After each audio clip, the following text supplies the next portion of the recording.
어떤 주인이 포도밭에 무화과나무를 심었습니다. 3년을 기다려도 열매가 없었습니다. 주인은 일꾼에게 저 무화과나무를 베어버리라고 합니다. 주인이 3년을 기다렸다는 것은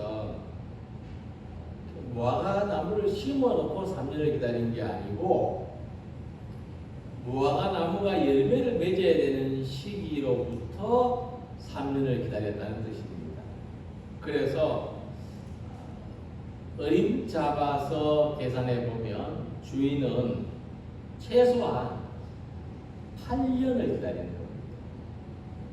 나무를 심어놓고 열매를 맺어야 되는 시기로부터 3년을 기다린 거니까 8년쯤 기다리는 거죠.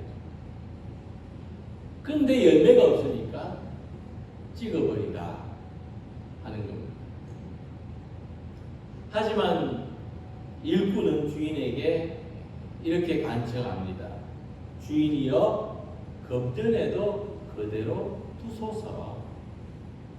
내가 두루 파고 걸음을 주리니 이후에 만일 열매가 열면 좋거니와 그렇지 않으면 찍어버리소서.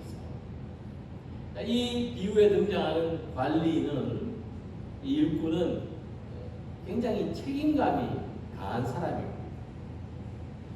그는 이전에도 무화과 나무 주위를 두루 파고 걸음을 주었을 것인데, 그렇지만 한 번 더 두루 파고 걸음을 주겠다는 겁니다. 그러니까 이 일꾼은 무화과 나무가 열매를 맺지 못하는 원인이 무화과 나무한테 있는 게 아니고 저한테 있습니다. 이렇게 말합니다. 그래서 제가 책임을 지고 한 번 더 걸음을 주겠습니다. 이같이 우리들도 최선을 다합니다. 포기하거나 원망하지 않을 때 어떤 우리 삶의 어떤 열매를 기대할 수가 있을 것입니다. 이 비유에서 일꾼은 주님을 가리킵니다. 주님은 우리들이 열매를 맺도록 지켜주시고 보살펴 주시는데, 그럼 우리는 이 무화과 나무처럼 열매를 맺는 사람입니다. 우리한테는 열매가 있어야 합니다. 성령의 9가지 열매도 그런 이야기를 우리에게 해주는 것입니다.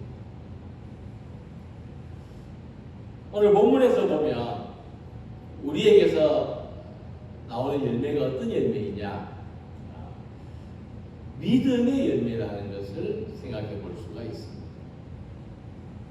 믿음이라는 열매는 저와 여러분들의 삶을 풍성하게 하고, 또 믿음이라는 열매는 하나님을 기쁘시게 하는 열매이고, 또 믿음이라고 하는 열매는 세상을 유익하게 하는 열매입니다. 올여름 유난히 더웠지만 그럼에도 불구하고 많은 나무들이 열매를 맺었습니다. 더위라는 악조건 속에서도 당도가 높은 열매가 나왔습니다. 이처럼 우리도 한여름의 무더위 같은 이 시련과 어려움 속에서도 믿음의 열매를 풍성하게 맺는 성도들이 되시기를 소망합니다. 그러면 우리가 맺는, 우리에게서 나타나는 이 믿음이라는 열매는 어떤 모양의 열매인가를 오늘 본문의 말씀을 통해서 함께 생각해 보도록 하겠습니다. 우리 본문에서 3가지 모습으로 나타나는 믿음을 발견할 수가 있습니다. 첫 번째 모습은 디모데를 믿음의 후계자로 삼았던 바울의 믿음입니다. 내가 밤낮 간구하는 가운데 쉬지 않고 너를 생각하여 청결한 양심으로 조상적부터 섬겨오는 하나님께 감사하고, 이 말씀에서 바울은 자신의 믿음을 이렇게 특징지었습니다. 내 믿음은 청결한 양심을 가진 믿음이다 라고 하는 것입니다. 우리도 우리 각자 자기의 믿음을 좀 특징 지을 수 있지 않겠습니까? 이 시간에 한번 내 믿음은 어떤 특징이 있는지 생각해 볼 수 있으면 좋겠습니다. 사도 바울은 자기 믿음의 특징에 대해서 말하기를 청결한 양심을 가진 믿음이다 라고 했습니다. 그리고 사도 바울은 디모데 전후서에 보면은 3번을 강조해서 믿음과 함께 착한 양심을 가지라고 했습니다. 우리 믿는 사람들이 믿음과 함께 착한 양심을 가져야 된다는 겁니다. 디모데전서 1장 19절 보면 어떤 이들이 이 양심을 버렸다. 이 양심을 버리는 것은 곧 그 믿음에 관하여서 파선한 것이다. 파산한 것이라고도 풀이해도 될 것 같습니다. 양심을 버리는 사람은 믿음에 파산한 사람, 믿음이 무너진 사람, 믿음이 망한 사람입니다. 자, 그런데 이 청결한 양심으로 하나님을 섬긴다는 것은 단순히 이 양심적으로 산다는 것만을 의미하는 말씀이 아닙니다. 청결한 양심을 가진 믿음은 이보다 더 중요한 뜻이 있는데 순수한 마음으로 하나님을 섬긴다는 것을 말합니다. 사도 바울은 자기 믿음의 특징에 대해서 말하기를 순수한 마음으로 하나님을 섬기는 것이라고 했습니다. 우리는 하나님을 향해서 어떤 기대가 있기 때문에 믿음을 소망할 수도 있습니다. 어떤 기대를 가지고 믿을 수가 있죠. 또 우리가 하나님을 향해서 기대하는 것이 클수록 더 큰 믿음을 가지려고 할 수도 있습니다. 근데 하지만 이보다 더 귀하고 소중한 믿음은 하나님을 하나님으로 섬기는 믿음. 믿음 그 자체에 충실한 믿음. 믿음이 목적이 되는 믿음이라고 할 수가 있는 것입니다. 깨끗한 믿음, 순수한 믿음. 어떤 대가를 바라는 믿음이 아니라 하나님을 하나님으로 섬기는 믿음을 말하는 것입니다. 영국 사람들이 쪽제비를 사냥할 때 진흙 한 무더기를 쌓아놓고 그쪽으로 쪽제비를 몰아간다고 합니다. 넓은 어떤 초원 같은 데서 그죠? 어디로 몰겠습니까? 다 사방팔방이 트였는데 그런데 그 진흙더미를 쌓아놓은 쪽으로 몰아간다고 합니다. 근데 이 막다른 길로 쪽제비가 몰리면 진흙더미 앞에서 멈춘다고 해요. 왜냐하니까 이 쪽제비는 자기 털에 오물을 묻히지 않으려는 습성이 있답니다. 그래서 차라리 붙잡혀 죽을지언정 흙더미에 파묻히지 않는 거예요. 흙더미를 진흙더미를 넘어가려고 하지 않는 거예요. 그 사냥꾼들이 그 진흙더미 앞으로 쪽제비를 몰아가지고 산채로 잡을 수가 있다고 합니다. 우리가 생각해 보면은 몸에 진흙을 묻히는 게 무슨 대수라고 그 때문에 도망가기를 포기하는 쪽제비의 모습을 어리석다고도 생각할 수가 있을 것입니다. 그런데 우리 사람들을 보면 어떻습니까? 우리 사람들은 작은 이익이나 욕망을 위해서 신념도 버리고 양심도 버리고 믿음조차도 버리는 사람들이 있다는 생각을 해보면 미물에게도 배울 것이 있다는 겁니다. 그래서 하나님을 믿는 우리들이 무엇보다 중요하게 생각해야 되는 것이 있다면 청결한 양심을 가지고 하나님을 섬기는 겁니다. 바울은 옥에 갇혀서도 이 청결한 양심을 이 청결한 믿음을 지키고자 했습니다.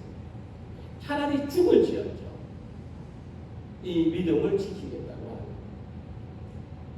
그래서 우리에게 이 소중한 열매는 청결한 양심을 가진 믿음, 순수한 믿음. 하나님을 믿지 않겠다고 한다면, 내가 예수님을 전도하지 않겠다고 말이라도 한다면, 내 마음하고는 다르게 말이라도 한다면 바울은 자유의 몸이 될 수 있었습니다. 그러나 바울은 깨끗한 믿음을 가졌다. 마음에 없는 말을 하지 않았다. 믿음에 어긋난 모습으로 살지 않았다는 것입니다. 그래서 바울은 이 청결한 양심의 믿음을 위해서 포기해야 될 것이 있을 때 깨끗이 포기했습니다. 섬겨야 할 일이 있을 때 온전히 섬겼어요. 지켜야 할 것이 있을 때 최선을 다해서 지켰어요. 깨끗한 믿음을 가지는 일이 이런 겁니다. 그래서 우리가 맺어야 될 삶의 열매가 있다면 어떤 것보다도 순수한 믿음을 가지는 것입니다. 정말 힘쓰는 것입니다. 우리가 봄부터 지금까지 어떤 계절의 변화를 지켜볼 때 비바람에 꽃이 떨어지고 또 무더위에 잎이 마르고 떨어져도 나무들은 열매를 납니다. 그것이 생명이고 존재하는 목적입니다. 이처럼 오늘 우리의 삶에도 꽃이 떨어지고 잎이 떨어진다 할지라도 순수한 믿음의 열매를 남기고자 하는 우리 모든 성도님들이 되시기를 소망합니다. 두 번째로 바울은 디모데에게 또 다른 믿음을 소개하는데, 디모데의 외할머니 로이스와 디모데 어머니 유니게의 믿음에 대해서 이야기를 합니다. 바울은 이들의 믿음을 가리켜서 거짓이 없는 믿음이라고 특징 지었습니다. 이는 내 속에 거짓이 없는 믿음이 있음을 생각합니다. 이 믿음은 먼저 내 외조모 로이스와 내 어머니 유니게 속에 있더니라고 했습니다. 그리고 바울은 디모데에게도 거짓이 없는 믿음이 있다고 말했습니다. 하지만 이 거짓이 없는 믿음은 먼저 디모데 할머니와 또 어머니가 가졌던 믿음이고, 이 믿음이 디모데한테 전해진 것이라고 말했습니다. 우리도 누군가에게로부터 전해받은 믿음이 있을 것이고, 또 우리도 누군가에게 전해준 믿음이 있을 것인데, 그 믿음의 특징은 거짓이 없는 믿음입니다. 모든 열매를 보면은요, 그 열매 속에 씨앗이 있습니다. 근데 그 씨앗이 생명, 과육은 다 남을 줘버립니다. 사람이 먹고 짐승이 먹고. 그런데 씨앗은 남습니다. 어떤 모양이든 씨앗은 남게 되어 있습니다. 이런 점에서 보면은요, 사람도 하나의 열매입니다. 우리 각 사람이 열매예요. 그리고 우리 안에 씨앗이 있습니다. 내 안에 씨앗이 있어요. 생물학적인 씨앗도 있지만은 그것보다는 더 어떤 영적인 씨앗이 있어요. 그럼 이 씨앗이 뭐냐 하면은 믿음. 거짓이 없는 믿음. 이거는 거짓으로 있게 할 수가 없는 거예요. 우리 속에는 믿음이라는 씨앗이 있는데 그 자체가 거짓이 없는 믿음입니다. 그래서 콩 심은데 콩이 나고 팥을 심은데 팥이 나는 것처럼 거짓이 없는 믿음에서 거짓이 없는 믿음이 나는 겁니다. 이 믿음이 디모데에게 전해진 것처럼 우리도 우리의 부모님들로부터 거짓이 없는 믿음을 물려받았고 또 우리가 가진 이 거짓이 없는 믿음이 대를 이어서 그 다음 세대도 전해집니다. 모든 거짓된 것은 전해질 수가 없습니다. 있는 것 같아도 사라지고 없는 겁니다. 그러나 거짓이 없는 믿음, 마치 생명과도 같아요. 생명이 사라질 수 없는 것처럼 이 믿음이 전해지는 겁니다. 이 거짓이 없는 믿음은 가장되지 않은 믿음, 외식적이지 않은 믿음 또는 성실한 믿음이라는 뜻도 있습니다. 그러니까 가장하지 않으려면은 성실한 믿음을 가져야 되겠죠. 그 속에 성실한 믿음이 있는 사람은 믿음이 있는 것처럼 가장할 이유가 없고 필요도 없습니다. 근데 이 믿음이 디모데의 외할머니, 어머니에게 있었다고 말씀하고 있습니다. 디모데가 좋은 믿음의 배경을 가진 것은 바로 그 영향입니다.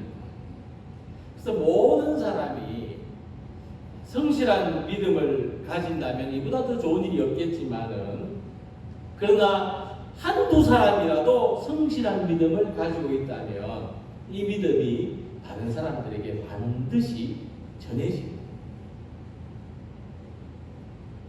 바울은 로마서 11장 24절에서 내가 원 돌감람나무에서 찍힘을 받고 본성을 거슬러 좋은 감람나무에 접붙임을 받았다고 했습니다.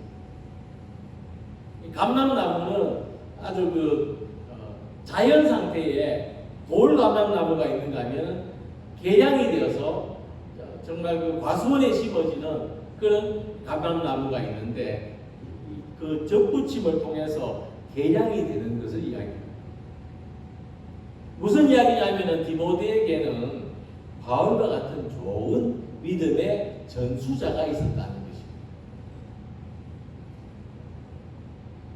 바울은 디모데에게 믿음의 후원자가 되었습니다.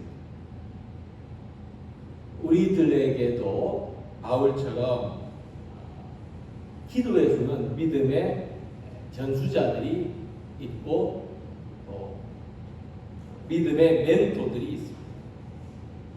우리가 성도들을 통해서 가족들을 통해서 또 우리 자신이 그런 믿음의 전수자가 되고 믿음을 전수해 주는 사람이 되고 믿음의 스승이 멘토가 된다면 우리들을 통해서 거짓이 없는 믿음, 성실한 믿음이 전해지게 될 것입니다.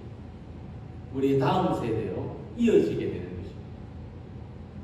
그래서 우리 안에 있는 이 성실한 믿음이 열매가 되고 씨앗이 되어서 우리의 자녀들에게 또 많은 사람들에게 생명의 믿음이 전해지는 축복이 있으시기를 소망합니다. 그리고 바울은 이 믿음이 내 속에도 있다고 말했습니다. 세 번째 믿음의 특징은 우리 속에 있는 믿음. 5절 말씀에 내 속에도 있는 줄을 확신하노라고 했습니다. 믿음의 특징은 우리 속에 있는 속에 있는 그래서 사람은 무엇이든지 속에 있는 것이 드러나게 되어 있습니다. 사람은 무엇이든지 속에 품은 대로 살게 되고 속에 품은 것을 이루게 됩니다. 바울은 디모데에게 속에 무엇을 품고 있는지 바울은 그것을 볼 수 있었습니다. 디모데는 속에 무엇을 품고 있었냐 하면 바로 외할머니의 믿음, 어머니의 믿음을 속에 품고 있었던 겁니다. 그리고 바울은 디모데가 속에 품고 있는 그 믿음이 디모데의 말이나 행동을 통해서 디모데의 삶을 통해서 드러나고 있다는 것도 알았습니다. 그래서 디모데에게도 거짓이 없는 믿음, 성실한 믿음이 있는 것을 확신한다고 말했습니다. 우리도 좋은 믿음을 동경하다 보면 80% 내 삶의 목적 가운데 하나가 좋은 믿음을 가지고 사는 것이 되면 나도 모르는 사이에 좋은 믿음을 가진 사람으로 살아가게 되는 겁니다. 우리가 품은 대로 사랑하는 대로 살게 되는 겁니다.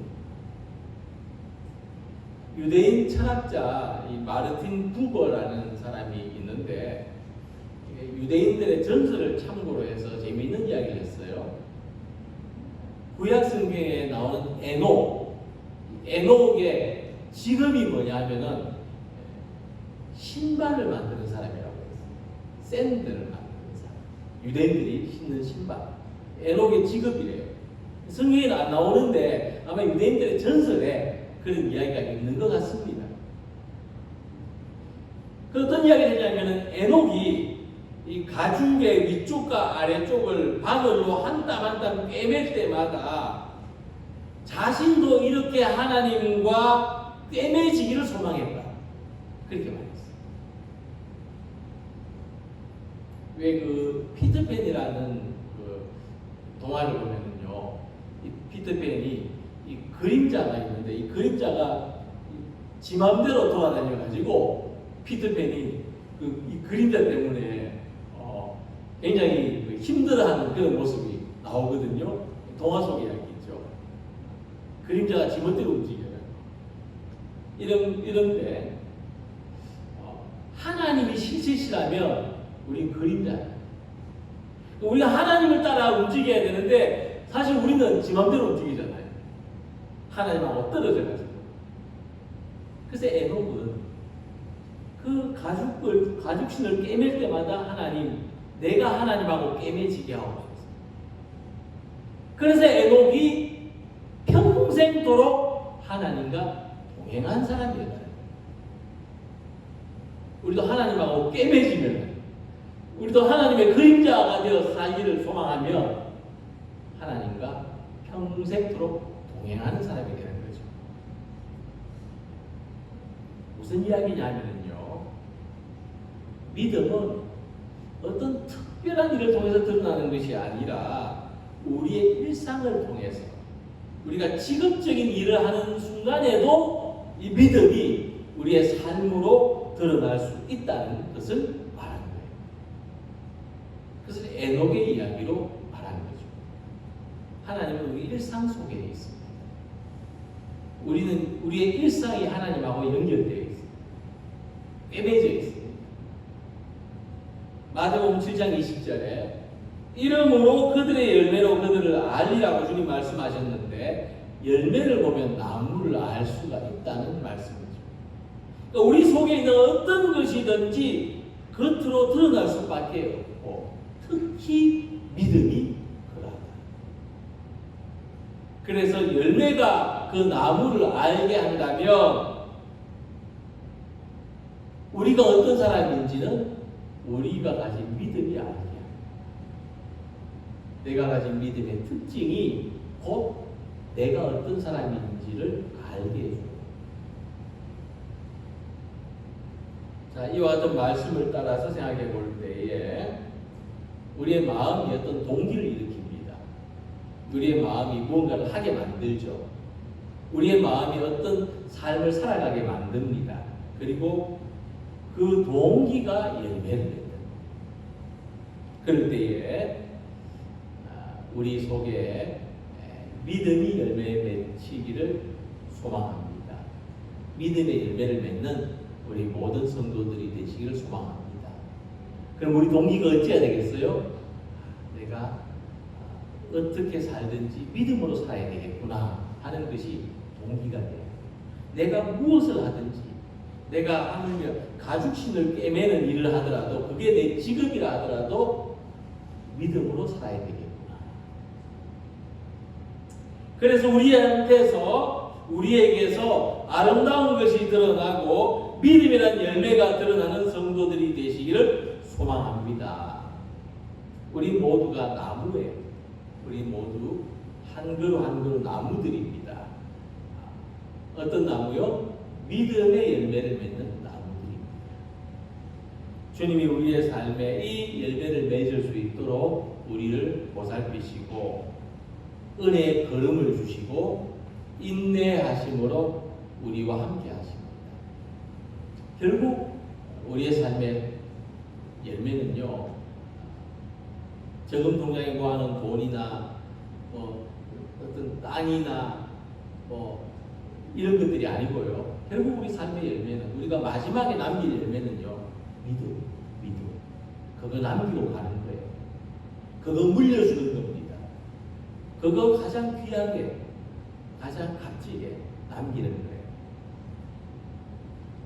특별히 우리 이번 추석에 가족들과 함께 모일 때 이런 믿음의 귀한 열매를 함께 나눌 수 있는 우리 성도님들이 되시기를 축원합니다. 바울처럼 어떤 어려운 환경에서도 하나님으로 섬기는 순수한 믿음. 로이스와 유니게처럼 가장하지 않는 성실한, 정말 진심으로 신앙생활하는 믿음. 디모데처럼 좋은 모범을 배워서 물려받은 믿음, 잘 훈련된 믿음, 이 믿음들이 있으시기를 축원합니다. 이 믿음의 열매가 주렁주렁 풍성하고 충만한 우리 모두가 되시기를 주님의 이름으로 축복합니다. 기도드립니다.